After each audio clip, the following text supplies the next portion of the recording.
Hello guys, a very good morning to all of you. स्वागत है आप सभी का ऑनलाइन स्टडी एकेडमी में।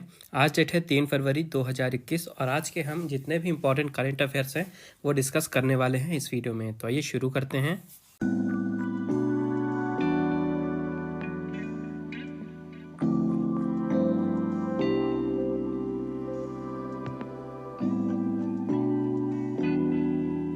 तो आज का पहला अपडेट है, Nirmala Sitharaman has announced PM आत्मनिर्भर स्वास्थ्य भारत योजना एंड मिशन पोषण 2.0।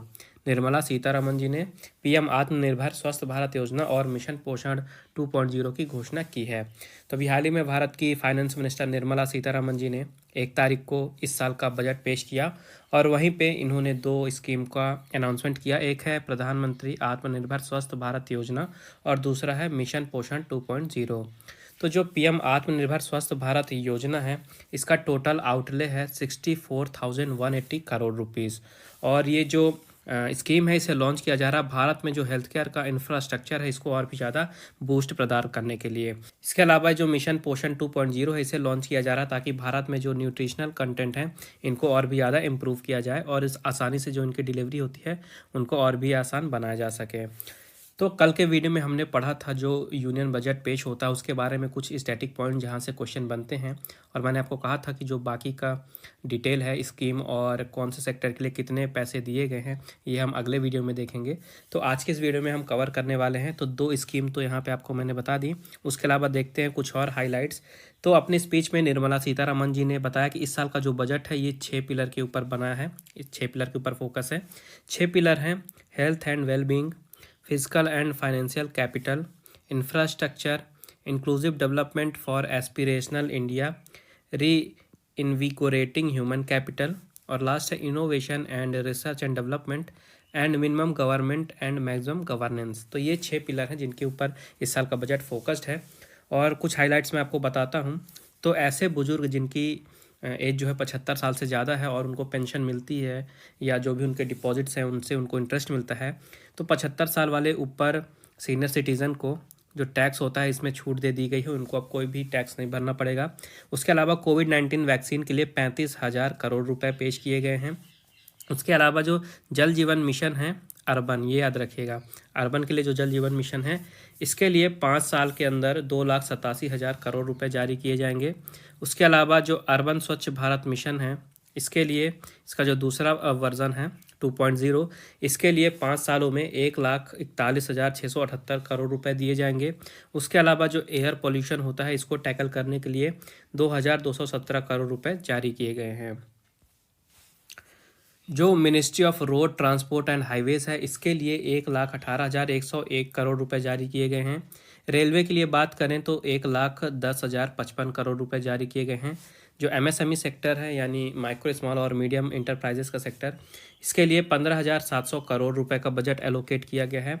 उसके अलावा बजट में भी बताया गया कि जो भारत में उज्ज्वला स्कीम चल रही है इसमें 1 करोड़ से भी ज़्यादा एडिशनल फैमिलीज़ को ऐड किया जाएगा। और जो वित्तीय वर्ष 22 के लिए फिजिकल डेफिसिट रखा गया है इसको 6.8 ऑफ जीडीपी बताया गया है।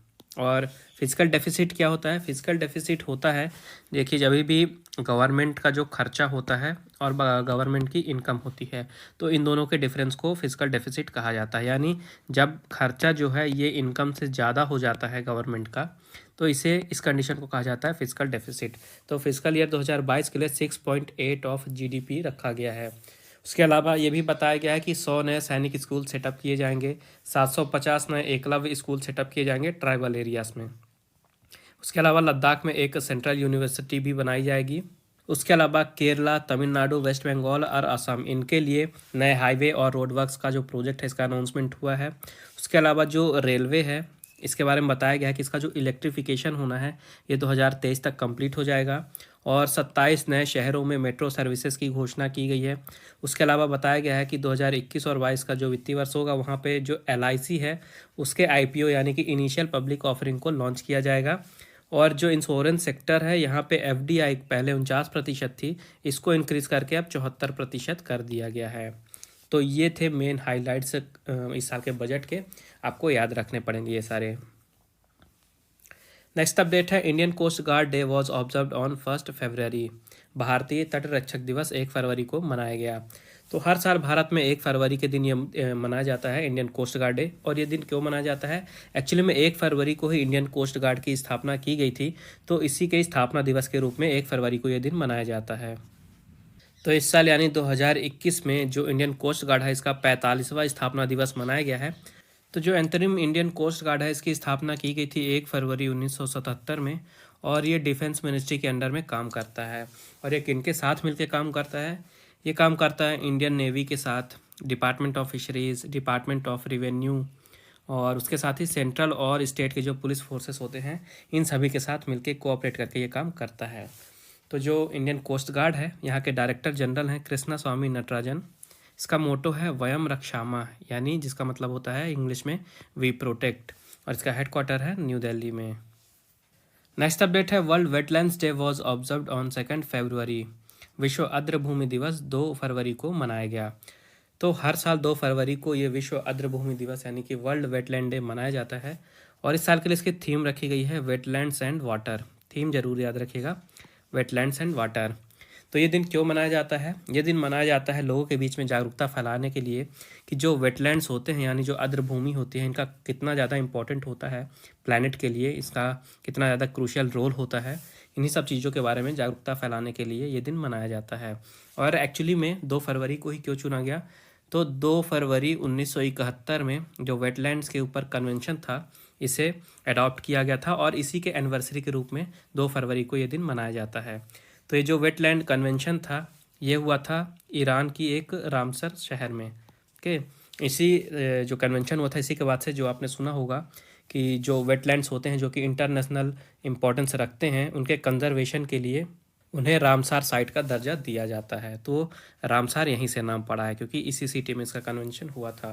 तो जो 2021 का साल है यहाँ पे 50 साल पूरे हुए हैं इस वेटलैंड कन्वेंशन के। और जो वर्ल्ड वेटलैंड्स डे है इसको सबसे पहली बार मनाया गया था 1997 में। नेक्स्ट अपडेट है Smriti Irani has inaugurated 8th India international silk fair. Smriti Irani ji ने 8वें भारत अंतर्राष्ट्रीय रेशम मेले का उद्घाटन किया है। तो जो स्मृति ईरानी जी हैं ये भारत की टेक्सटाइल मिनिस्टर हैं, और इन्होंने अभी हाल ही में 8वें इंडिया इंटरनेशनल सिल्क फेयर का इनॉग्रेशन किया है।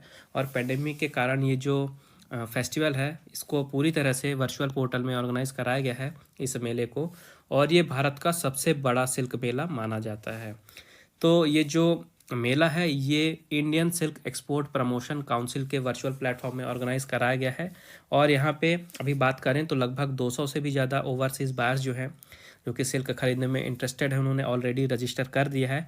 और ये बताया जा रहा है कि 200 से भी ज़्यादा अभी जो बाहर के ओवरसीज़ बायर्स हैं ये अभी भारत से कांटेक्ट में हैं, और ये भी बहुत ही जल्द रजिस्टर करने वाले हैं। और ये जो मेला है ये फेयर है इसको ऑर्गेनाइज कराया जा रहा है जो भारत में सिल्क होती है और जो सिल्क से बने प्रोडक्ट होते हैं उनके ट्रेडिंग के लिए। ओके, याद रखिएगा, सिल्क और सिल्क से बने प्रोडक्ट्स को बेचने के लिए इस मेले का आयोजन कराया जाता है भारत के द्वारा। और भारत इम्पॉर्टेंट क्यों है सिल्क के सेक्टर में? क्योंकि भारत विश्व का इकलौता ऐसा देश है जहाँ पे जो सिल्क है इसकी चारों बड़ी वेराइटीज़ अवेलेबल है। कौन सी 4 मेन वेराइटीज़ हैं? मलबरी, एरी, तसार और मूगा। तो चारों ही बड़ी वेराइटीज़ भारत में एक ही कंट्री में अवेलेबल हैं, और भारत विश्व का इकलौता ऐसा देश है। नेक्स्ट अपडेट है India's first igloo cafe started at Gulmarg in Jammu Kashmir. Bharat का पहला इग्लू कैफ़े जम्मू और कश्मीर के गुलमार्ग में शुरू हुआ है। तो इग्लू कैफ़े, ये आप नाम देख रहे हैं, इग्लू कैफ़े क्या होता है? तो सिंपल आपने देखा होगा जैसे रेस्टोरेंट होते हैं या कोई कैफ़े होते हैं, तो जो इग्लू कैफ़े होता है ये पूरी तरह से बर्फ़ के अंदर बना होता है। ओके, बर्फ़ से ही बना हुआ पूरा कमरा रहता है, और अंदर आप ये फ़ोटो में देख रहे हैं स्ट्रक्चर देखिए, पूरा सब कुछ जो भी है, टेबल है, चेयर है, सब कुछ यहाँ पे बर्फ़ से ही बना रहता है। तो इसे कहा जाता है इग्लू कैफ़े, और ये भारत का पहला इग्लू कैफ़े है। कहाँ पे शुरू हुआ है? जम्मू और कश्मीर के गुलमार्ग में। ओके, बात करें जम्मू और कश्मीर की तो इसको यूनियन टेरिटरी का स्टेटस मिला था 31 अक्टूबर 2019 को। लेफ्टिनेंट गवर्नर है मनोज सिन्हा जी। कैपिटल है यहाँ की समर में श्रीनगर और विंटर में जम्मू। नेक्स्ट अपडेट है उड़ीसा गवर्नमेंट हैज़ लॉन्च्ड मो jungle and know your forest land mobile app. Orissa सरकार ने मो जंगल और नो योर फॉरेस्ट लैंड नाम का मोबाइल ऐप लॉन्च किए हैं। तभी हाल ही में जो उड़ीसा के फॉरेस्ट और इन्वायरमेंट मिनिस्टर हैं विक्रम केसरी आरुख, इन्होंने अनवील किया है दो ऐप, एक है मो जंगल और दूसरी है नो योर फॉरेस्ट लैंड। और ये दोनों ही मोबाइल ऐप उड़ीसा के सरकार के द्वारा लॉन्च किए गए हैं। और ये लॉन्च क्यों किए गए हैं? ये लॉन्च किए गए हैं वहाँ के आम नागरिकों के लिए। इनका यूज़ करके जो वहाँ की जनता है, पीपल्स हैं उड़ीसा के, वो जानकारी ले सकते हैं कि जो वहाँ का इकोलॉजी है उसको बचाने के लिए सरकार के द्वारा कौन कौन से कदम उठाए जा रहे हैं, वहाँ के फॉरेस्ट को बचाने के लिए कौन सी एफॉरेस्टेशन एक्टिविटीज़ कराई जा रही हैं जो वहाँ का फॉरेस्ट डिपार्टमेंट है उनके द्वारा। तो एक तो इनका इन्फॉर्मेशन मिलेगा, दूसरी चीज़ की जो जनता है इस मोबाइल ऐप के थ्रू फीडबैक दे सकते हैं सरकार को वापस। उसके अलावा ये जो ऐप है, यहाँ से जो भी पर्सन है अगर उनको कुछ इन्फॉर्मेशन चाहिए जो फॉरेस्ट की लैंड होती है उसका, जैसे कि जो उसका रजिस्ट्रेशन नंबर हो गया जो फॉरेस्ट लैंड है उसका, उसके अलावा आसपास कौन से गांव हैं, कौन सी ग्राम पंचायत लगती है, वहाँ पे कौन कौन से पुलिस स्टेशन है नज़दीक में, तो इस तरह की सारी इन्फॉर्मेशन इस ऐप के थ्रू पब्लिक जान सकती है। बात करें उड़ीसा की तो कैपिटल है भुवनेश्वर, चीफ मिनिस्टर है नवीन पटनायक और गवर्नर हैं गणेशी लाल। नेक्स्ट अपडेट है Ramesh Pokhriyal Nishank address the 2021 ASEAN India hackathon. Ramesh Pokhriyal Nishank ji ने 2021 आसियान भारत हैकाथॉन को संबोधित किया है। तो अभी हाल ही में रमेश पोखरियाल निशंक जी जो कि भारत के एजुकेशन मिनिस्टर हैं, उन्होंने संबोधित किया है 2021 के आसियान भारत हैकाथॉन को।